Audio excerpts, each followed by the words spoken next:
Shalom Adonai, bom dia a todos que sempre estão ativos e participantes ali dentro do contexto das publicações, acompanhando cada uma das publicações, acompanhando todo o desenvolvimento das nossas atividades, das nossas lives, e sempre participando, assistindo o conteúdo, dando seu like, compartilhando os conteúdos, comentando, fazendo inscrição aquele que não é inscrito, assim, a todos vocês, público em geral, a minha saudação, e essa saudação é especial para todos do público em geral, que é Haris Kairene Agapetos Adelphoi, a graça da parte e paz da parte de Deus a todos, irmãos. Agora nós vamos ter mais um conteúdo para estarmos aprendendo aqui no seu espaço do aprendizado,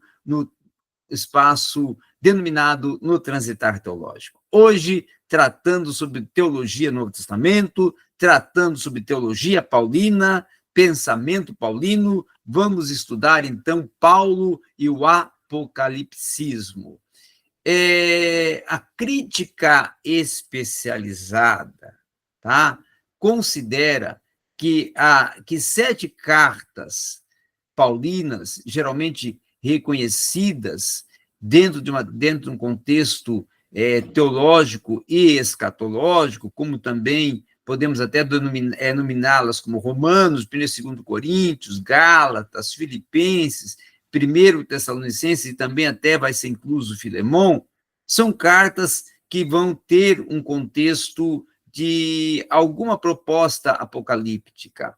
Então, um dos problemas mais importantes no estudo da vida e pensamento de Paulo é apurar até que ponto é apropriado rotular o pensamento paulino de apocalíptico. Há um engano bem disseminado, segundo até qual Paulo foi influenciado pelo pensamento apocalíptico, tá? Mas ainda temos algum problema no aspecto da crítica histórica, saber que ponto que ele modifica o apocalipticismo à luz da sua fé em Cristo, tá?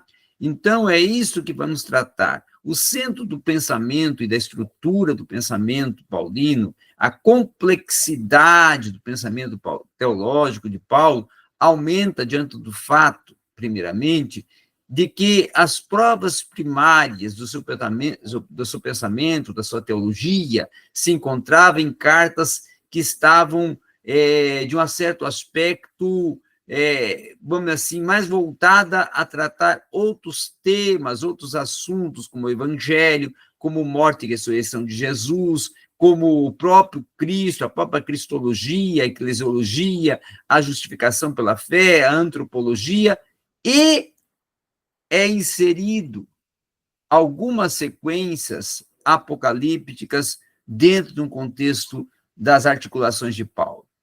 Há um desdobramento apocalíptico relativamente extenso nas cartas paulinas? Sim, há 3 das quais nós podemos até se concentrar tratando Paulo sobre a parousia de Jesus, como é o caso, por exemplo, do chamado apocalipticismo paulino, que é centrado na vida, ou melhor, na vinda de um antagonismo escatológico, como está proposta na carta aos Tessalonicenses, na segunda epístola aos Tessalonicenses, capítulo 2, versículos 1 a 12. Há também várias sequências apocalípticas mais breves, como eu poderia nominar aqui, 1 Tessalonicenses 4, 13 a 18, 2 Tessalonicenses 1, 5 a 12, e 1 Coríntios 15, 51 a 57, tá? A natureza dessas pequenas partículas que Paulo trata escatologicamente parece seguir fórmulas que vamos colocar de uma origem pré-paulina escatológica, tá? Em que há um dualismo limitado, onde a concepção paulina acerca da soberania de Deus torna-se evidente quando ele compartilha também convicções dualistas fundamentais de um apocalipticismo judaico, certo? Do fim do período do Segundo Templo. Então, ele faz uma relação com este contexto do apocalipticismo judaico.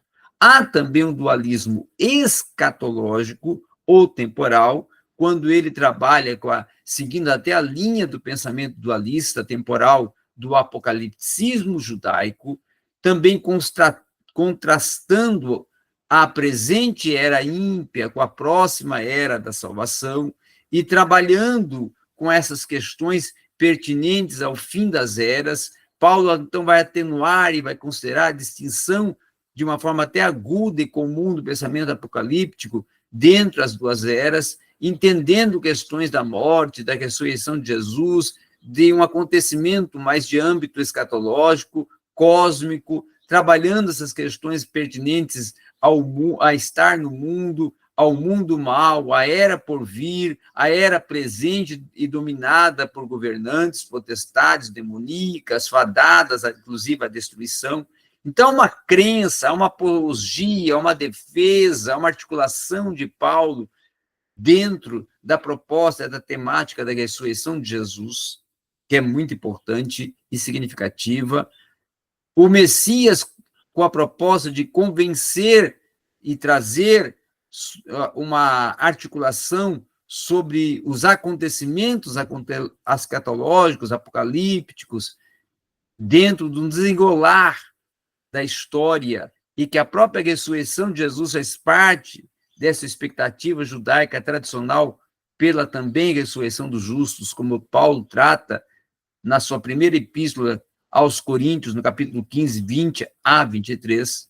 Para Paulo, então, o presente é um período temporário entre a morte e também a ressurreição de Cristo e seu retorno em glória, no qual aqueles que creem no Evangelho compartilham os benefícios salvíficos da era vindoura.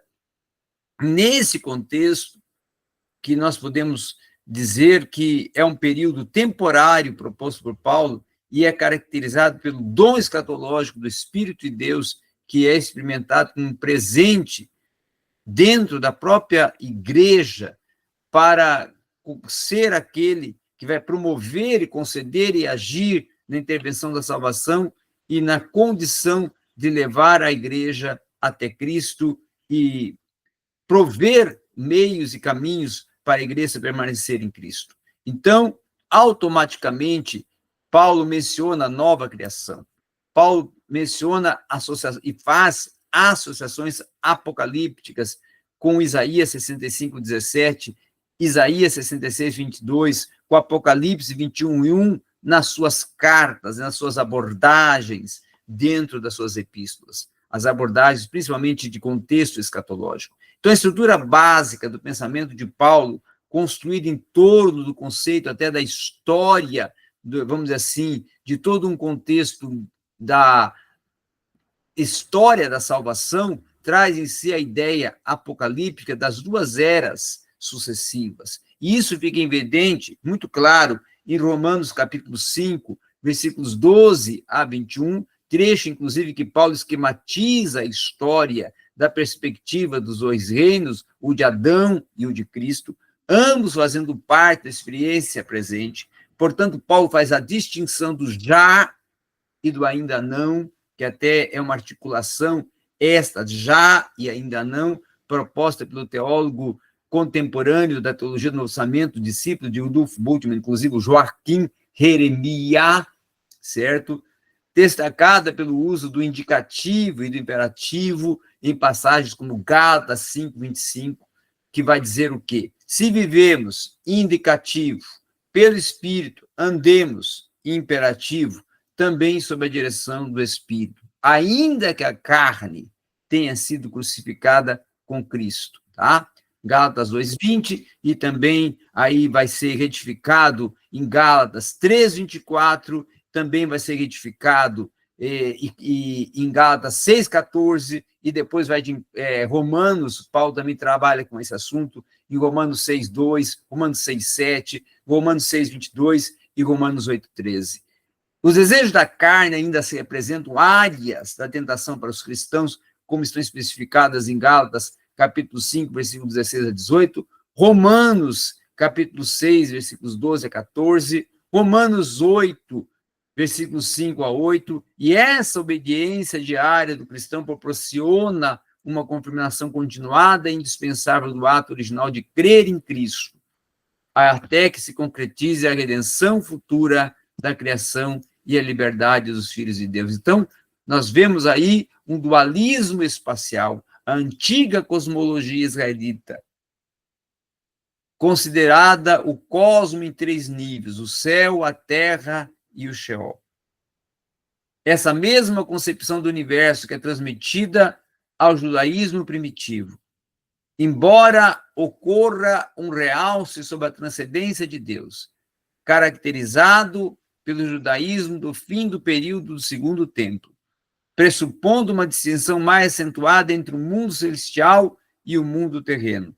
Esse dualismo espacial, o céu como lugar da morada de Deus e de seus anjos, e a terra como lugar de habitação e da humanidade, coincide com o dualismo temporal, o escatológico, no sentido de que o reino de Deus, ou a era por vir, era uma realidade celeste que por fim, tomaria o lugar da realidade terrena deste mundo mau ou da presente era ímpia. Tá? Então, para Paulo, as coisas visíveis são temporais, ao passo até, inclusive, que as coisas que não são visíveis se veem de uma forma eternas, como são o caso do que ele vai defender e vai postular em 2 Coríntios 4, 18, retificando em Filipenses 3, 20, 2 Coríntios 5, 1 a 5. Há, portanto, então, 3 domínios cósmicos propostos por Paulo: céu, terra e região abaixo da terra, que são as regiões que são colocadas no contexto do Sheol e do Hades.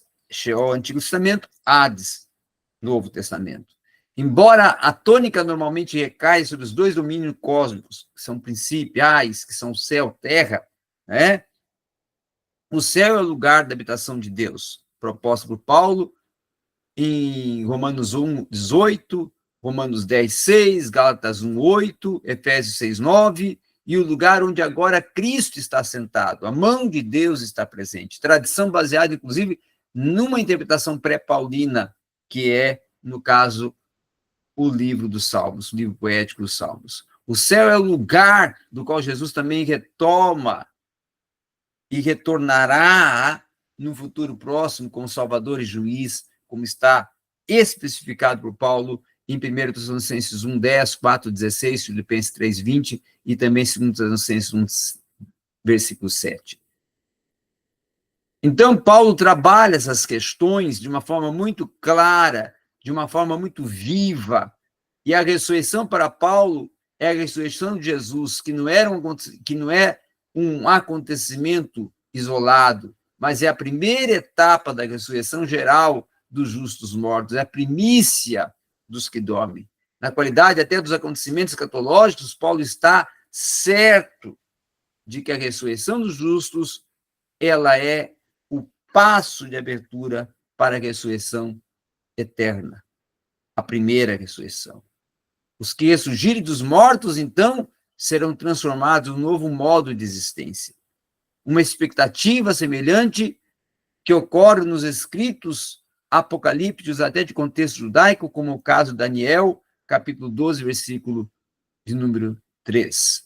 Tá? Mas a ressurreição de Jesus, que é garantida e postulada como a ressurreição dos crentes, não é simplesmente um acontecimento passado com consequências futuras, mas é a morte que resume um fato histórico e que marca um fato histórico e que aponta para um fato histórico e que traz a consumação e também traz a abertura para uma nova dimensão e dispensação, a dispensação da eternidade. Então, a doutrina cristã a respeito da encarnação de Cristo é praticamente um homólogo e um sustentáculo da proposta apocalíptica do cristianismo primitivo. É a base do apocalipticismo da igreja primitiva. E esse é um contexto que nós podemos dizer que Paulo trabalha para propor e articular e desenvolver um pensamento apocalíptico, uma teologia apocalíptica e uma escatologia paulina. Primada a partir da ressurreição de Cristo como primícias, articulada também com outros temas, como o reino futuro, como o céu, terra, esse dualismo entre céu e terra, e os poderes do céu e poderes da terra, não é? O que está reservado para os justos e o que está reservado para os ímpios, Paulo também vai tratar. Arrebatamento, arpazô, é um tema presente por Paulo desde lá da sua primeira carta aos Coríntios, como também na sua primeira carta e segunda carta aos Tessalonicenses. O homem da iniquidade, o anticristo, é tratado por Paulo como um tema não isolado, mas presente na sua escatologia, e outros fatos escatológicos compõem toda uma dimensão de articulação paulina, mas o cerne da sua proposta escatológica é a ressurreição. A ressurreição, então, é o tema propulsor do apocalipticismo paulino. Então, era isso que nós tínhamos para hoje, nessa articulação do Paulo apocalíptico, ou do pensamento apocalíptico de Paulo. Obrigado a todos.